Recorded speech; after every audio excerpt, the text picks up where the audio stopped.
Hello everyone, once again welcome to my IT channel. Today I came with another one informative video regarding writing module. So today what I am going to tell you is regarding the organization. So many times like when I explain and I used to explain regarding writing, I just focused on the organization because many students knows how to write a letter, but many of them don't know how to organize the letter. So there are some different types of letters what we observed during this 2021 to 2022, I mean 23 and 24 until now. There are same criteria, and maybe some of you don't know still the criteria. What is that criteria? So that is what I'm going to tell you today. Okay, what is the criteria in writing OET letter? So it is a simple thing. If you know these basics, it will be very easy for you to get B score in OET writing. So I want to focus on present medical paragraph. In present medical paragraph, there are many types of like organization. Example, if you are giving a case note to 10 people, they can write 10 different types of letters with that, and it can be score B score. I mean, maybe all of them they may get B score, but the style of writing and the organization, everything will be different. So you should develop your own way of writing the present medical paragraph. So what is the introduction, social paragraph, recommendation? Mostly for everyone it will be same, but the present medical paragraph will be totally different for everyone. The aspect of thinking of the case note, it will be vary from person to person. Each person have different idea to organize, different person have different like modes of writing. So what I am giving here, it's a simple tip for those who have difficulty in organizing the letter, especially the present medical paragraph. First, let me tell you regarding the case note. In case if you have only one condition, or if you have like a surgery, or if the person has undergone a procedure. Okay, so this is nothing but a single condition. So how you can write the letter, or how you can organize the present medical paragraph? The first theory I want to tell you that always try to segregate, or always try to like divide two paragraphs. The present medical paragraph can be two paragraphs, but always segregate the data in these two paragraphs. How we can segregate the data? Example, if you have only one condition, so what you can do, just you can see if it is like urgent letter. If it is urgent letter to emergency department, you have to write today's criteria or today's incident, what all things has happened. Then in the next paragraph, you can write the initial days or initial incidents, what all things has happened to the patient. So that is the one thing. If it's not an urgent letter, it's a normal letter. Example, if you're writing letter to GP or patient's GP, or to a community health nurse, or to a nursing home, or whatever it can be, there is nothing to indicate like today's, there's nothing to be like, there is no rule to start like today's incident. So you can just go to the case note and organize the incidents according to the sequence. But in case of non-case, always try to remember that in case of non-case, actually no need to write anything which the reader knows already.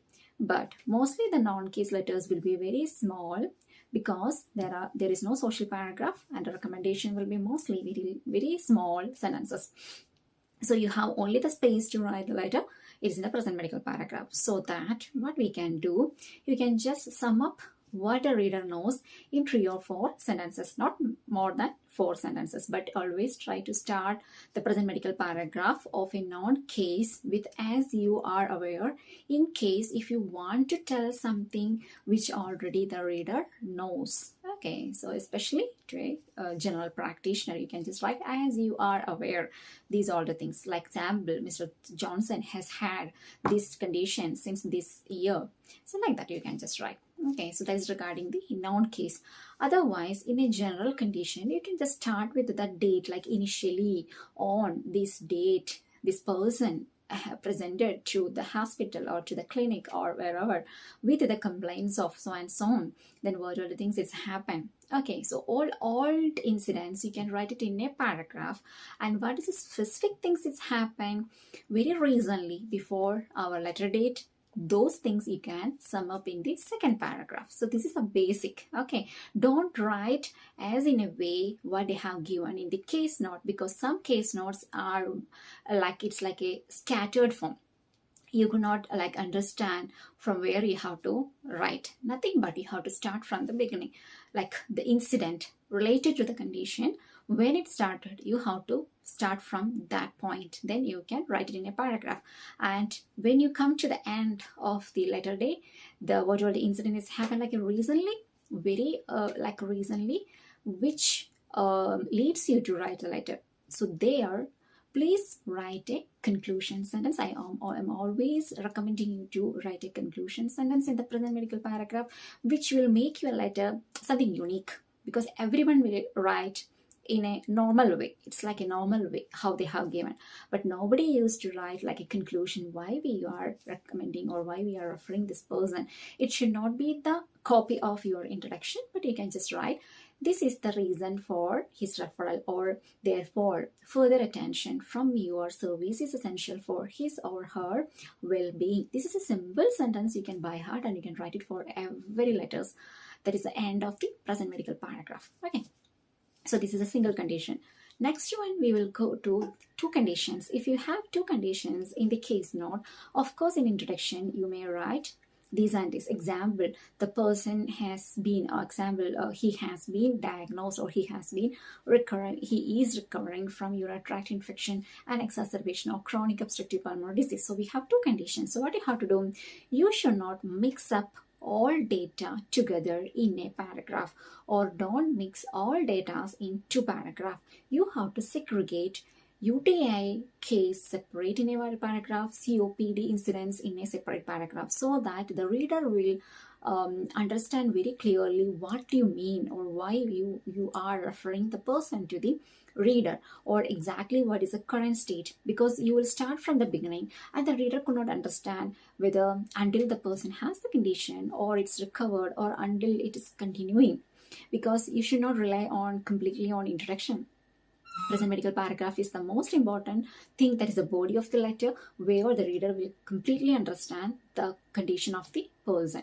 So here what you have to do, so you have to segregate the data, take only the data for urinary tract infection and take that only the data for the COPD, and you have to write. Of course COPD is not a non-case, maybe mostly if it is not a non-case, of course you have to mention from when the person got COPD. Example, in that paragraph you have to write, Mr. John has had chronic obstructive pulmonary disease. Don't use the short forms. COPD should be caps lock. Okay, since this year, and is on which inhaler, or what is the management, you have to write. Then you have to write recently, because you told, actually you are telling that already this person has this condition since many years and is on this medication, and you are telling something which happened recently. So always try to use the connective like recently or initially, something like that. Okay, so it will make your letter some more effective. Then you can continue with the COPD, what all things has happened and what you tried, why you want to refer this person. So there will be one question. Example, if you have two cases, and where you will write that like sum up, therefore further attention, of course you can write it in the second paragraph. I mean the second paragraph of present medical paragraph at the end.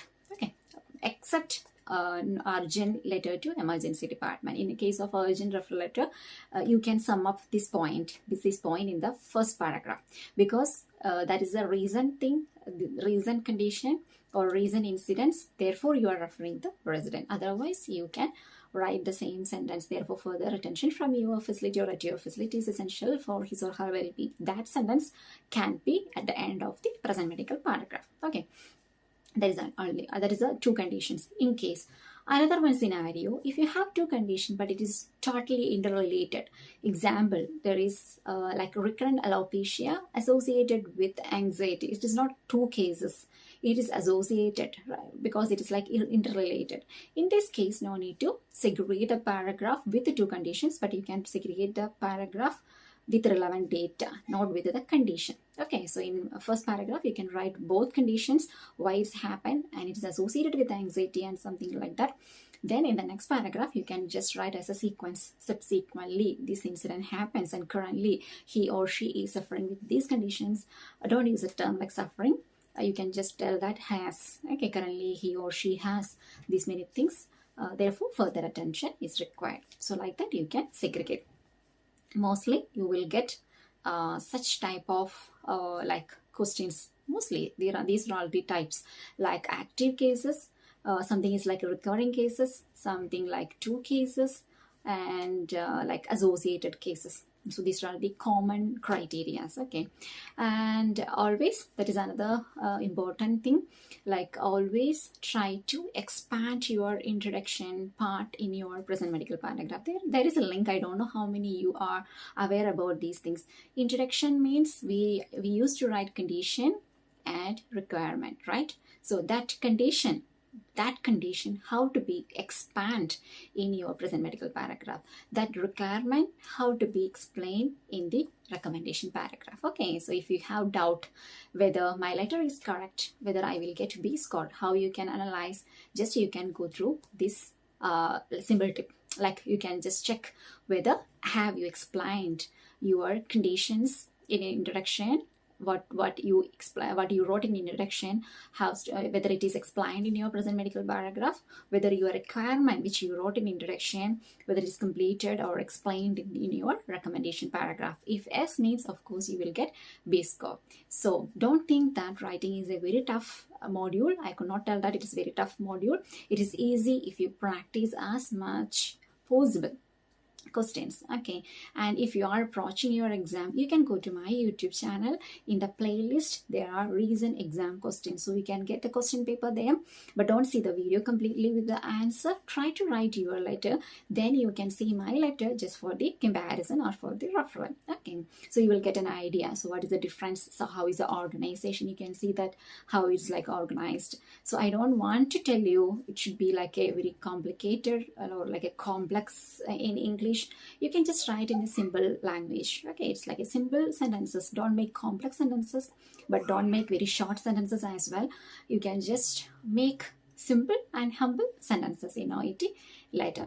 So they will just analyze your flow of the letter, not only the grammar. Okay, so grammar is a very much important part of your letter analysis, but it's not completely depends upon the grammar.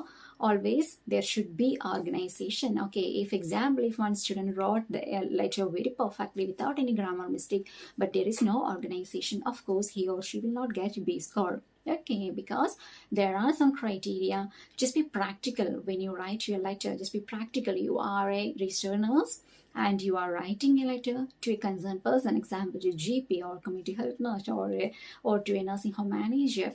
So they don't have any idea about this person except on case. Upon your letter or upon reading your letter, the person has to get complete information. So when you will come to European country, and if you're working in the community settings or in the hospital setting, you will come to know that what is the importance of this paper or importance of this letter, because this is like basically like a discharge letter. Okay, when you are getting one discharge letter from one organization, you will get one person only with this letter. With a letter, you have to analyze completely the person. Okay, so they could not give complete details in a small letter. It should be concised, but that concised form how to be explained A to Z of that patient or the person. Okay, so these are the things you have to keep it in mind. Be realistic, be practical, think in a practical way that you are referring your patient to a person who, to whom they don't have any idea about this patient. Then you will come to know. And another one more tip I can tell you, that example, if your friend wrote a letter and he or she gave to you and they don't have the question paper, whether they can understand, or if you are the reader, whether you can understand their letter completely without any doubt, of course you can give B score to that friend.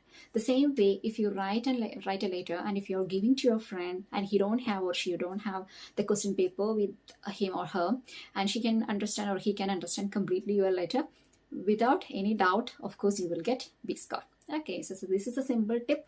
That is nothing but you have to explain everything in a concise manner. That means you have to organize the present medical paragraph. Okay, so I hope this video is helpful for you. Please try to follow this rule, so it will be very useful for you to get B score.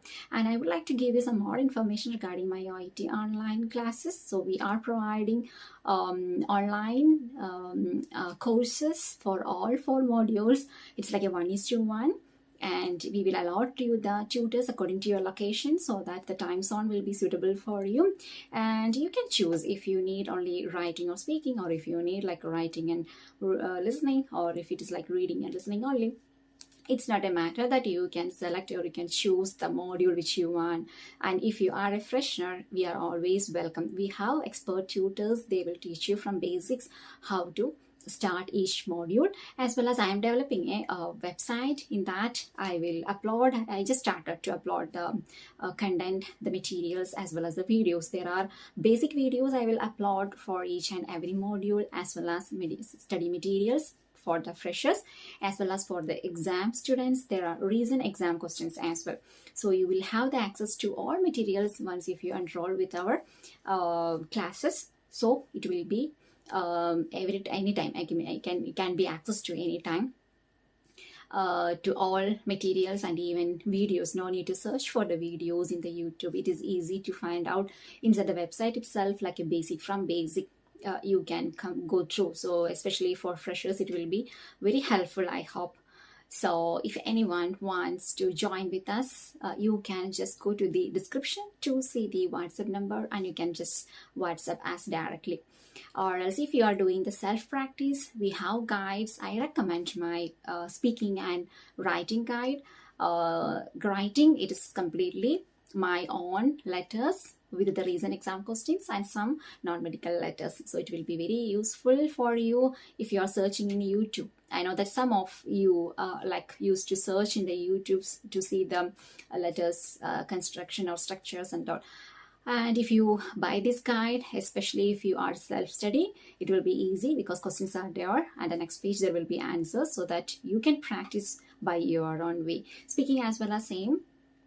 There are 100 role play cards are there in a guide. That's all recent exam question, not basic. It's all recent exam cards with the relevant explanation in the USB, so that you can just see the card and you can just listen, so that you will come to know. Those who have very difficult to practice speaking, or if you don't have any idea about speaking sentences, how to make the sentences to present a role play, so this guide will be useful. The USB is already attached with the guide. And if you are in India, the courier charge is free of cost. And if you are outside India, the courier charge applies. But if you have any friends in India during vacation, maybe if they came for vacation, of course we can send to them, so they can, if they can carry to you. That is another one option. So, and if you have any doubts regarding the OET, like especially writing or speaking, or even what are the modules, you can just put it in the chat box here, as well as we have Telegram group. There you can have the access for every link. I will give it in the description so that it will be accessible for everyone. Okay, I hope this video is useful for you. We will see with another one informative video. Until then, bye.